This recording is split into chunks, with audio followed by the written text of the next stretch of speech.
Hey guys, it's Karen, and I am so excited to bring in my friend and fellow coach, this is the coolest thing because I never get to do live Instagrams, actually live with the other person. So we're actually at Amanda's office right now. So I'm going to let you kind of dive in and tell us a little bit about who you are and what you do. Oops, sorry. Okay. This is what happens when you're so close. Yeah. This is awesome to be in person. So I'm Amanda, and I kind of have two professions. For most of my life, I've been in the social service field. I'm a licensed marriage and family therapist. Been licensed for I think 17 years. But then I also have another business that I branched out into the last 5 years, implementing kind of my leadership experience, and I help soulpreneurs is what I refer them to, the people that want to live their soul but make money doing it, and I help them build their revenue streams so that they can make great impact but also expand their wealth and into their later ages where they're maximizing their energy, maximizing their talents, and not feeling so burnt out and trapped.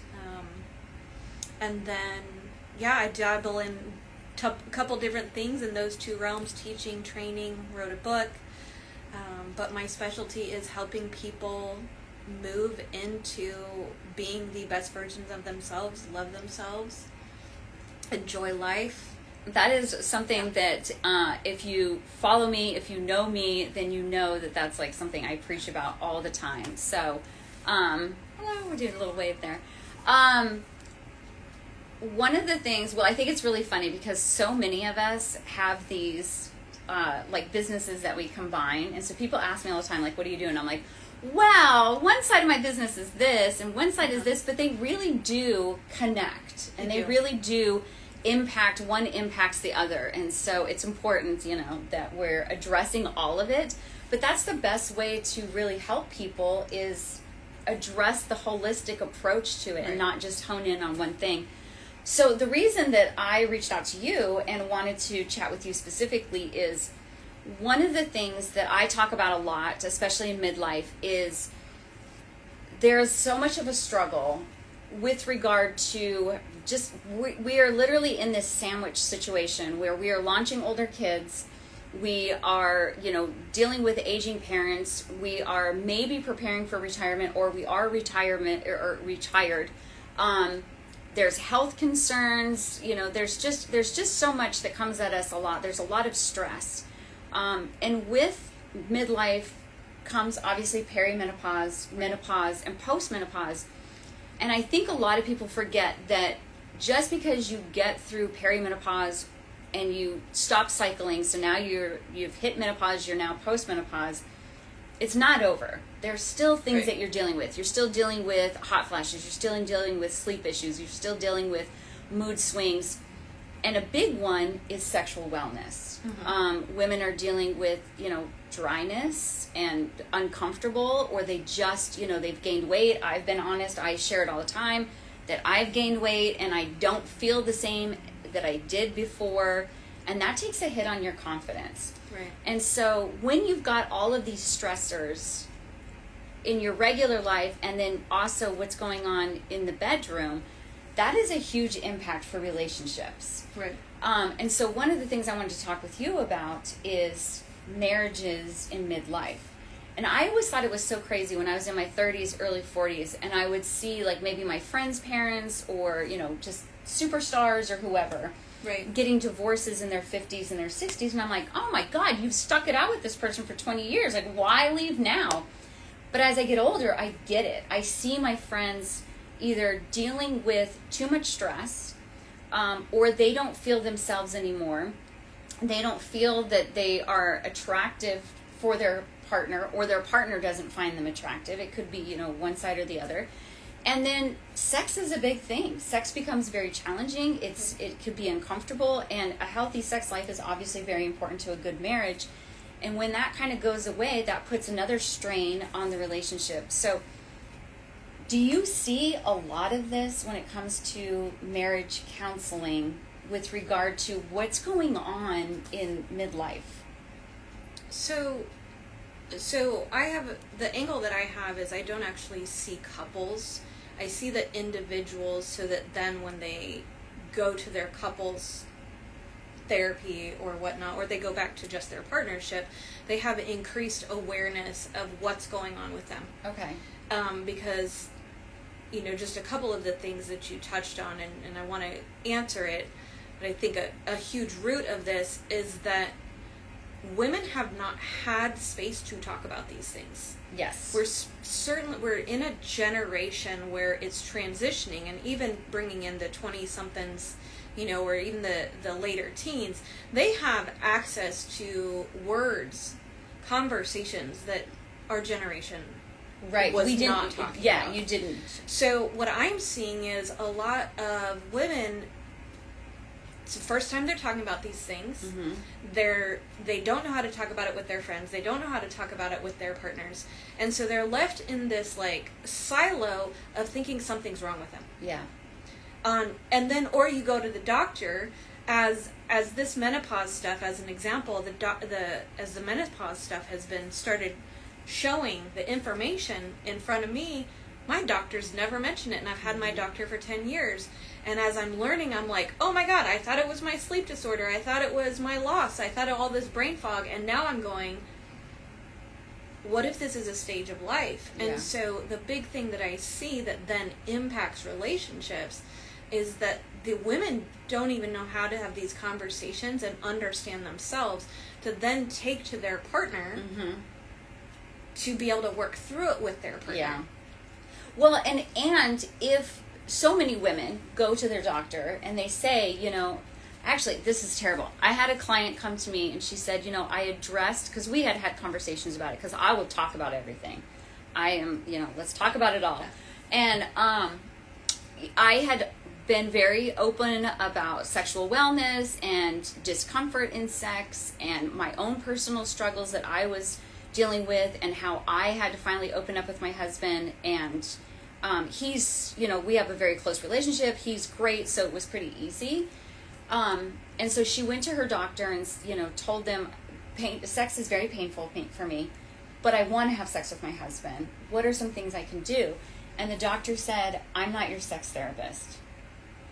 Okay. And so I was like, oh my God, this is why we don't say anything, right. Because we're either gaslit or we're told, that we that just power through it, get over it, whatever. Or we get a situation like this where now we feel ashamed for bringing it up. Right. And so it is a lot. It is very new. So when you're dealing with all of this, what do you think is the best first step for somebody? Find another doctor, number one. Yeah. Yeah, and I guess the best first step is, the one that comes to my mind is work on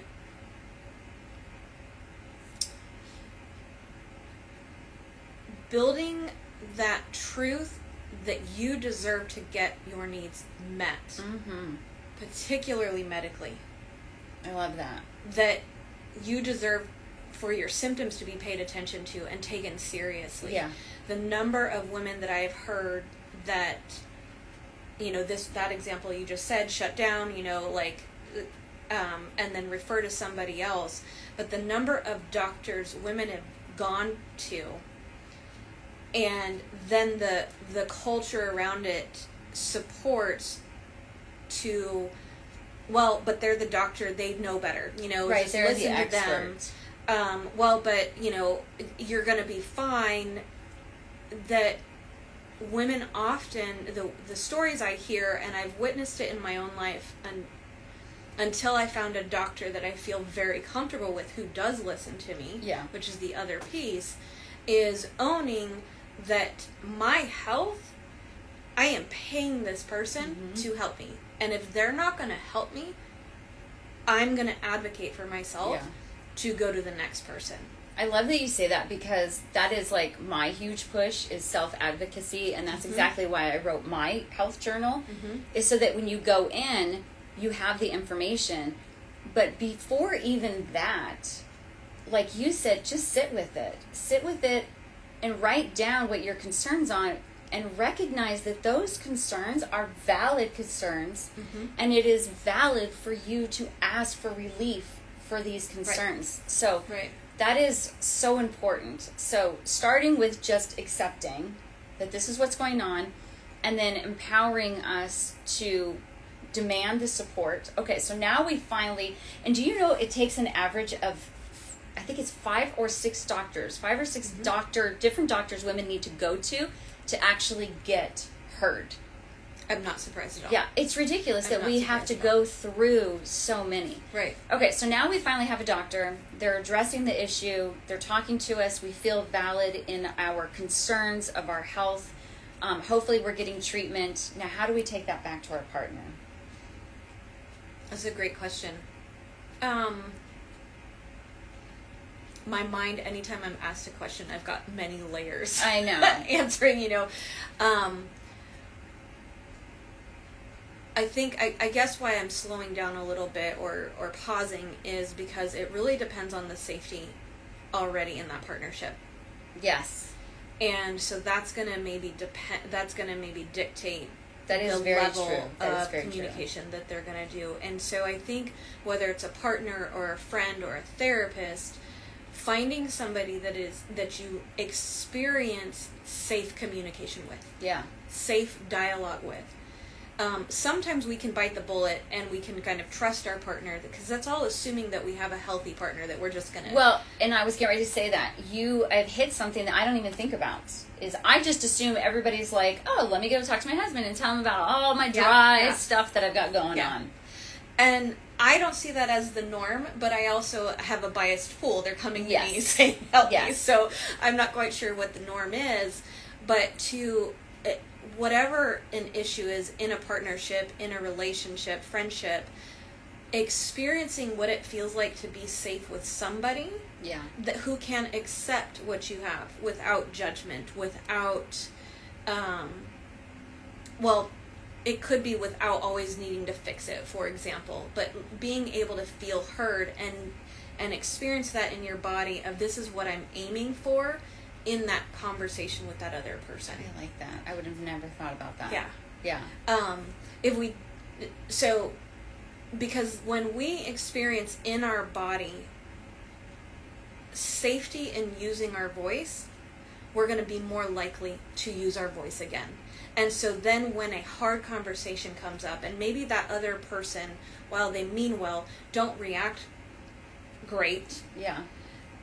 You at least have that experience of, I know I need to honor my voice and honor my truth. Yeah. And then that can navigate the bumps in the road of that difficult conversation. But if we don't have those skills to know I'm going to still stay true to my truth, most often what's going to happen is we're going to shut down, we're going to withdraw, and then not come back, and then now it's injured the partnership again. So do you think one of the biggest issues then is not necessarily the symptoms that women are experiencing or the confidence, or because men do experience this too. Theirs is a little bit subtle compared to ours. We like hit a wall, but do you think it's more the symptoms that people are experiencing, or do you think it's the communication or the lack thereof that really catapults people to, we're just going to separate at this point? I think it's more the relational skills. Yeah. I mean, I think that's not to say that the symptoms aren't serious and that they need to be tended to, but if we don't have that foundational piece of feeling as though our partner is on our side, no matter what the weird or gross or difficult issue is, then we're gonna run into a road. And a lot of times, the way that I operate is I firmly believe that pretty much everybody has good intentions. They're coming from a place that they want things to work out. Mm-hmm. Underneath that, though, is we have a lot of wounds that haven't been healed that get in our way. So then in a partnership, it's going to be maybe the wife comes, expresses these concerns, and maybe then the husband, if we're doing a hetero relationship, is the husband gets defensive because he goes into a place of shame. Right, For thinking his own he experience. couldn't, right. Right.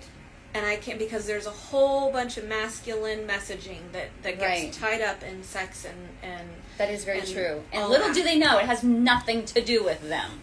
Right. It really doesn't. Right. I mean, our whole body is transitioning. Right. But there's a message that men should always be Yeah. able to please their Right. partner. Right.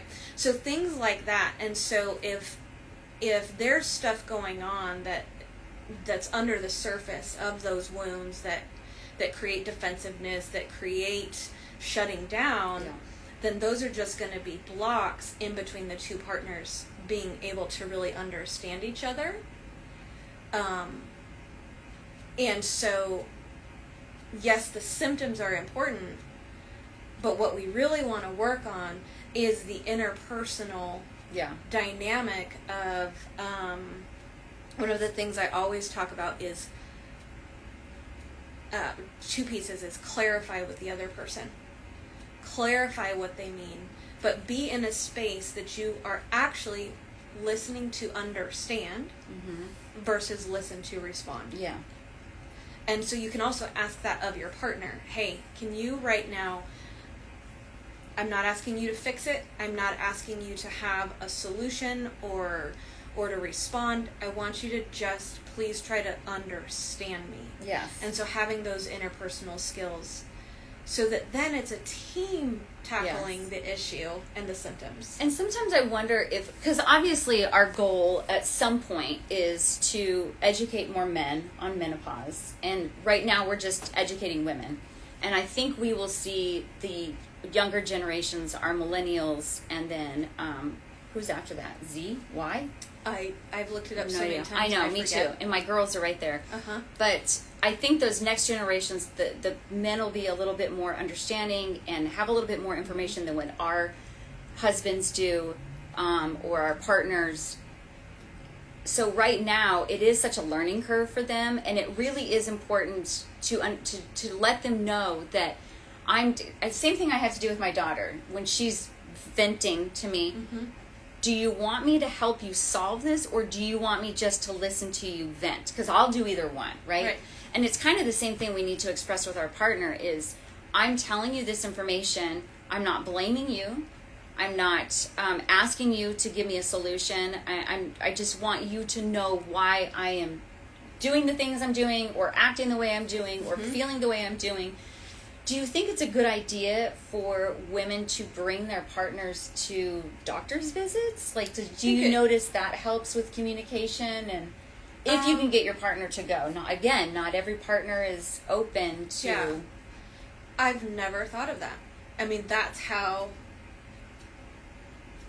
like, the culture of... Right. I've never thought I didn't make my husband go, but I made him go when I actually did the hormone replacement therapy so that he was aware of it. Right.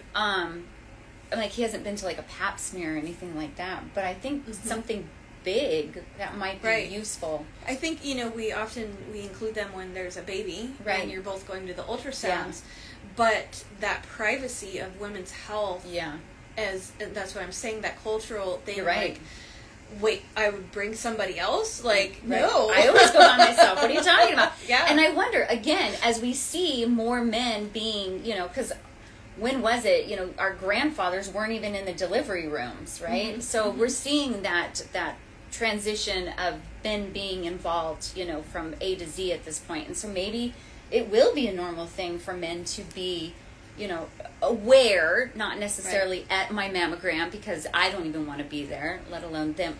Could you imagine seeing that as a man? Oh my God, that must be so frightening.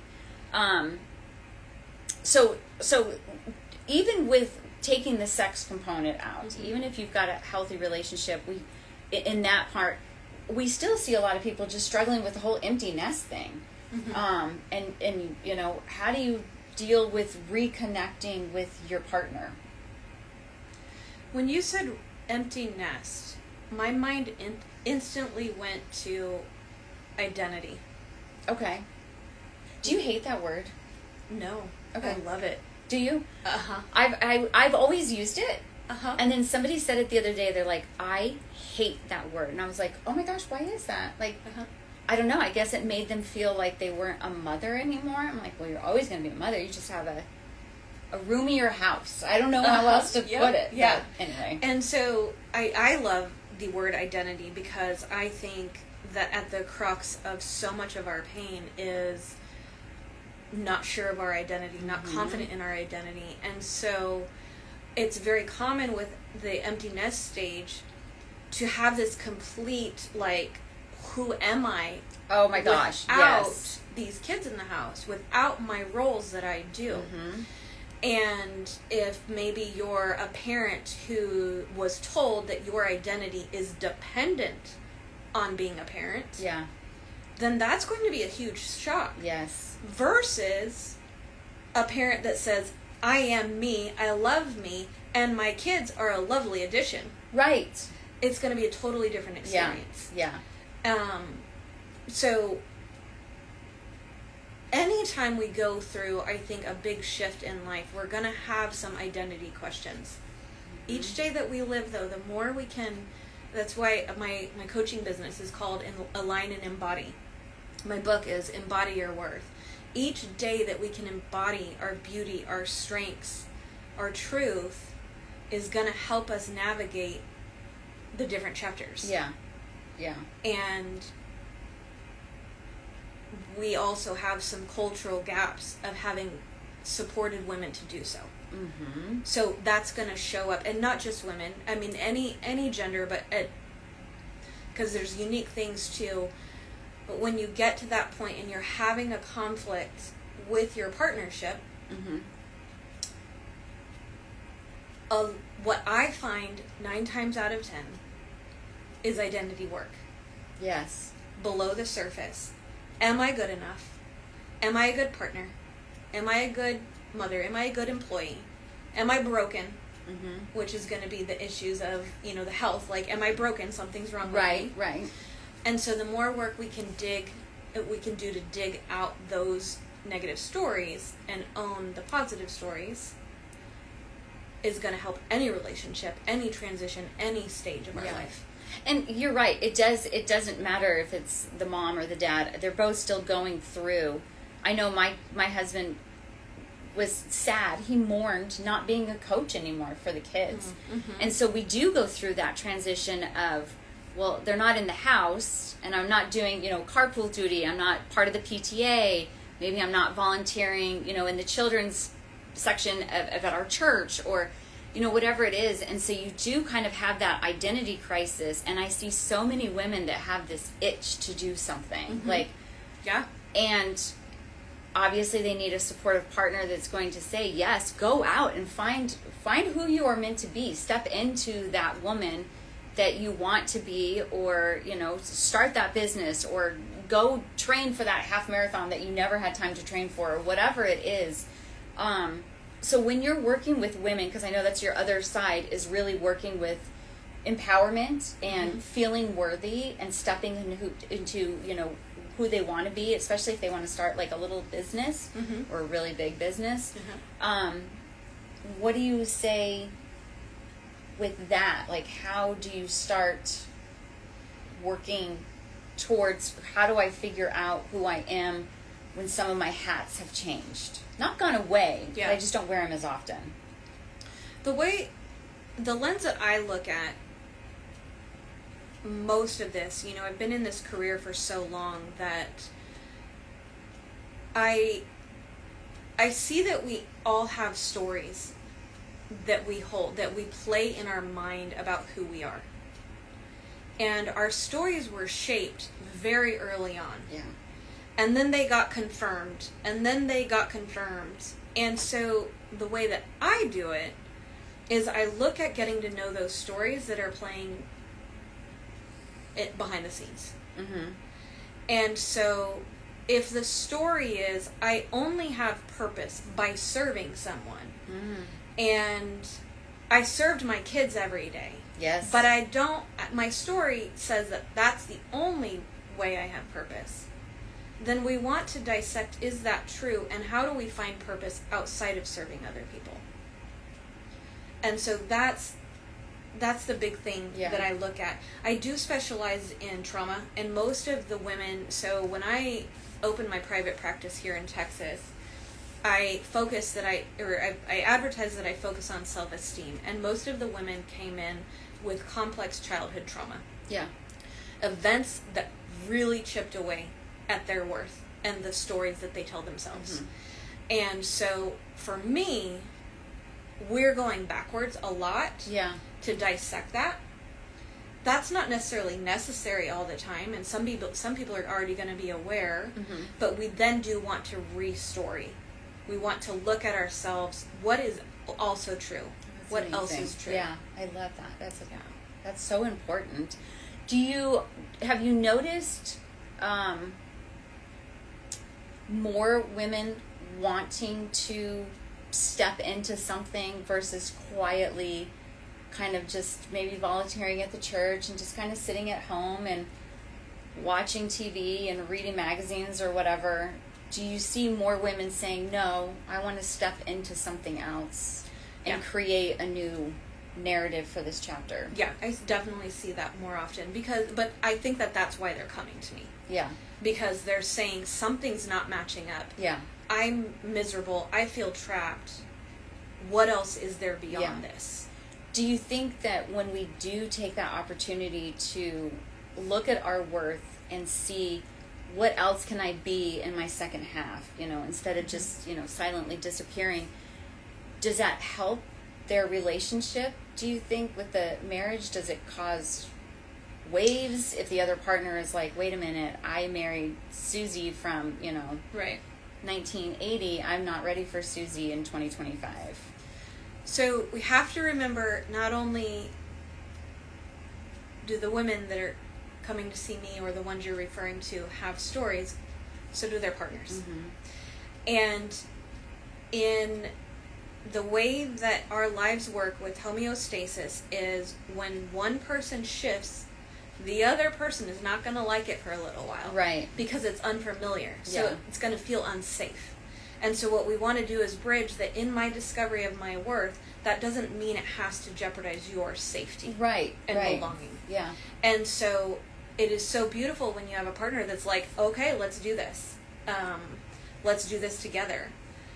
But it can bring out, more often than not, no matter what age I work with, when they suggest that they're going to make a change of standing up for themselves, owning their worth, whatever it is, I prepare them.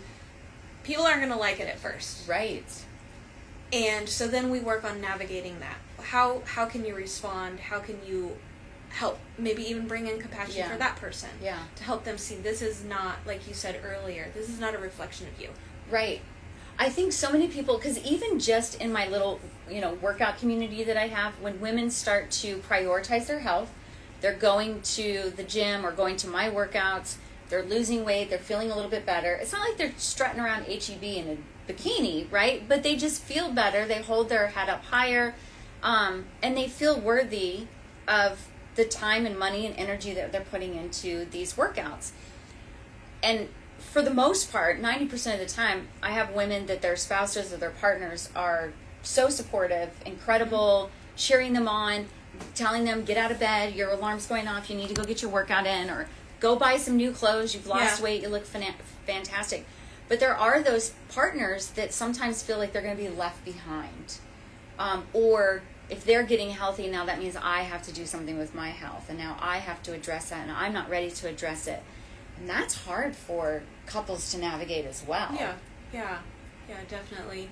And that's where that compassion comes in. Mm-hmm. Is, okay, what's the story? What are the stories? What's the lens that you're looking at this through that feels unsafe? And I think the word safe or unsafe is really the crux of it all. Yeah. Because our systems are designed to keep us alive. Yeah. At the end of the day, our systems are here to keep us alive. And so its job is to detect if we're safe or not. And so being able to plug that in versus, there was another word, I don't remember, I lost it. See, this is what brain might be. Yeah.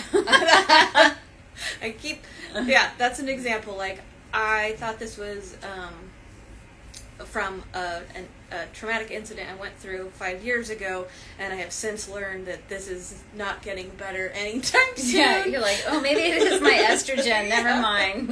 But anyway, being able to have compassion for that other person. Yeah. What feels unsafe about this? And that curiosity. Yeah, I like and that. opening that dialogue. So ultimately, it's really women figuring out themselves a little bit first, and then how can I present this and share this so that my partner feels, a part of this and safe and welcome to experience this with me. But I do think what you're saying is starting within. It really does come with starting within. Yeah. And I see, because I have clients that are in same-sex marriages, and obviously we are, as women, going to experience things very similar, but it's not going to be identical. Right.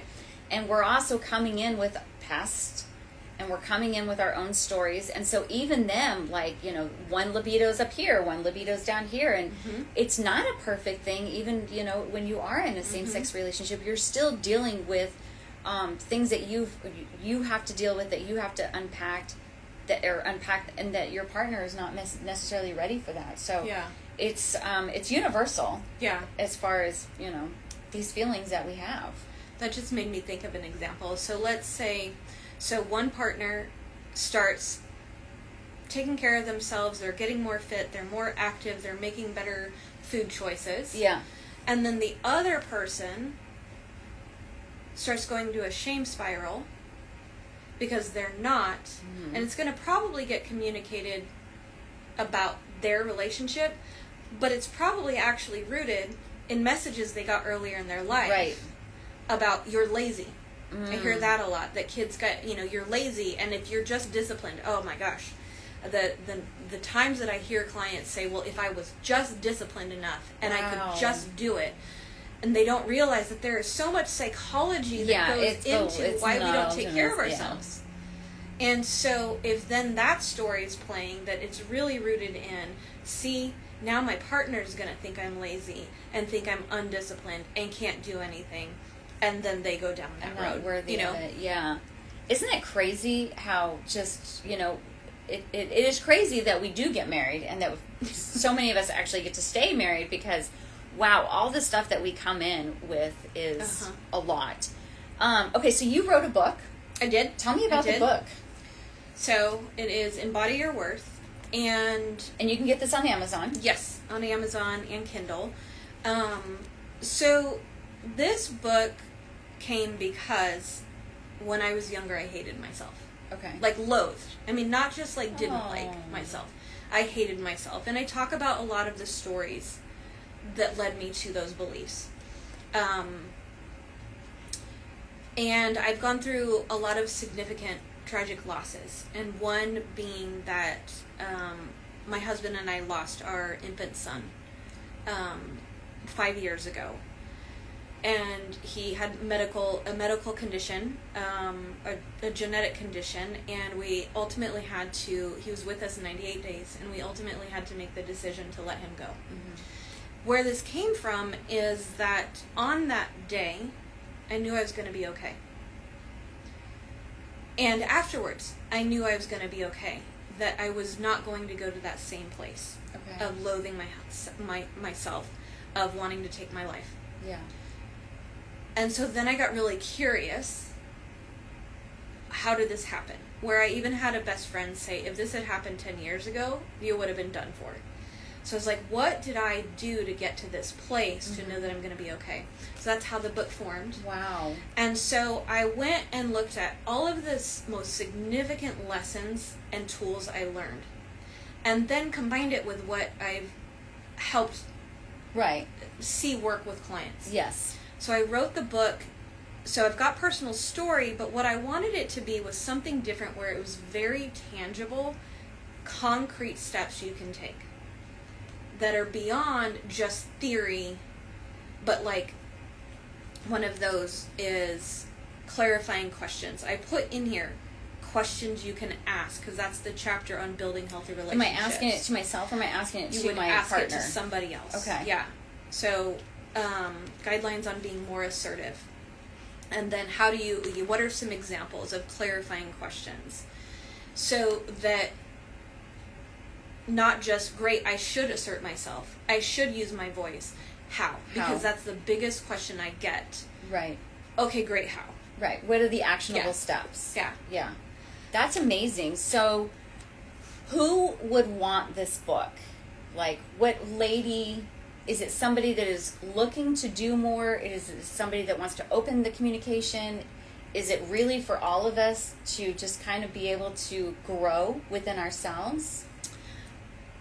I mean, I'm gonna brag. Please.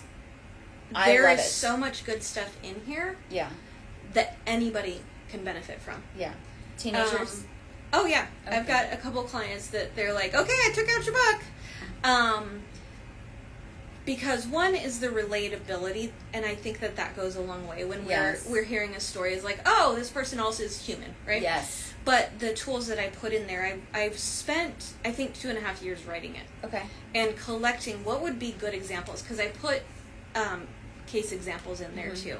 My purpose was, I was looking at books that I really liked too, is what was in there that made it different. Yeah. But I put things in here that it's just about being human. Yeah. And at the end of the day, 99% of us have worthiness issues somewhere. They might be small compared to the next, but we exist as humans wanting to do better, be better, have better.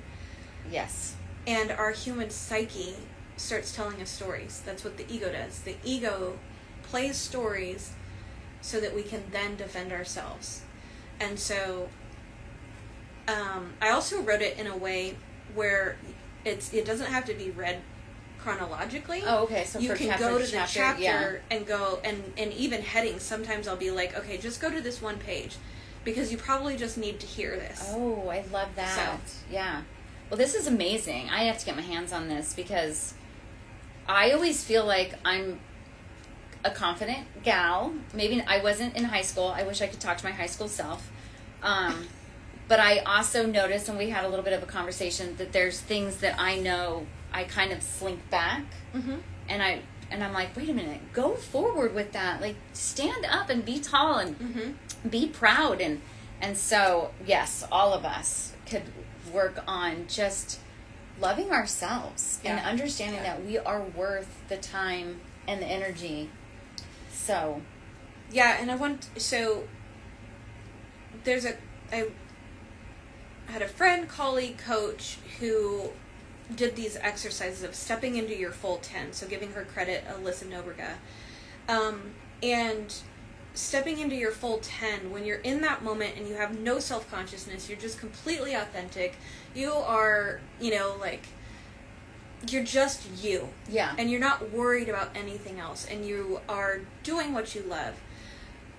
I think our life's work is to be able to live in those moments more often. Yes. We're always going to step down. There's always going to be something, like, I always give the example for me, like, if I get into a room of 50 people and I don't know them, I'm going to go back, I'm going to shrink for a little bit. Yeah. And so I have to do a little bit like, okay, Amanda, you got this, you can have conversations, and get back to my 10. Yeah. So no matter whether this isn't for somebody, it is for somebody that's got that self-hatred. Yeah. But it's also got for somebody that's like mostly living in their 9 and 10. Yeah. But then they get into this one situation. We were talking about selling, right? Yes. Money stories. And when we put ourselves out there, it feels like we're putting ourselves out there. Yeah. To sell ourselves. But it's really putting our services out there and enhancing our services to meet the needs. But that's an example of we might slide down to a 7 or 8, definitely and slide have to down. do the work, And it could just, it doesn't even have to be in an instance like that. We're just, like you said, in a big group of people, or where you feel like, oh, I'm not small enough. I'm not, I don't wear my clothes aren't fashionable enough, or whatever it is, because women just beat themselves up so much. Well, this is amazing. So, Embody Your Worth is on Amazon, and you said on Kindle as well, right? Yeah. Okay, so you got to get yourself a copy. The other thing is obviously Amanda's right here in Round Rock, hence us being able to be together right now, which I love. So how else can people work with you? Do you do virtual, or are you only... Oh, yeah. Okay. Yeah, I do. So if it were therapy, working on those deep core issues, being licensed in Texas, I can only see people in Texas online or in person. Most of my practice now is about 80% in person now. People have wanted to come back. They really do. Yeah. They like that. And I love it too. I do too. But I also am working with people who are stepping into building their passion into income. So I have a program called Passion to Profit. Okay. So most of that is I'm focusing on healers, so therapists, coaches, Reiki practitioners, things that want to monetize their gifts and make a living from it. Right. And so I have a whole program where we work on understanding you and building a business, because behind that is business building. Yeah. Because at some point, while it might be nice to have a hobby, at some point you only have, you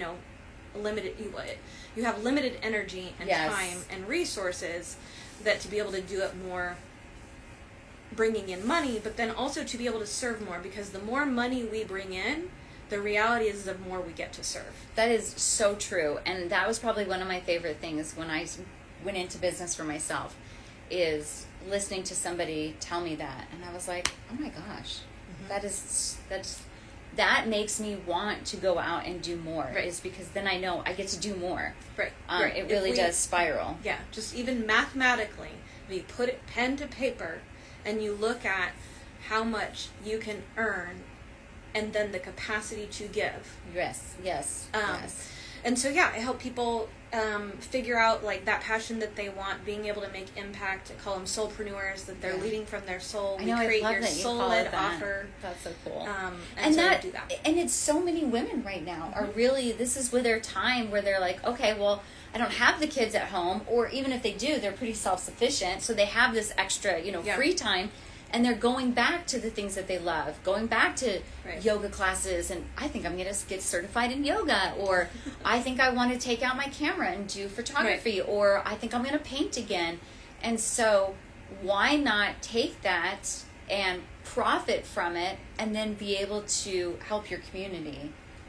So I mean, it's a win for everybody. So I love that you do that as well. So if you're in the, if you're looking for a way to grow and turn that hobby into more of a business, that's where you come in. That's great. Yeah. Okay. So I will post with this, I'll give you all of Amanda's links and her website, and a link for the book so you can get yourself a copy. Is there anything else you want to say as we close out? Midlife is crazy, isn't it? Man. Whew.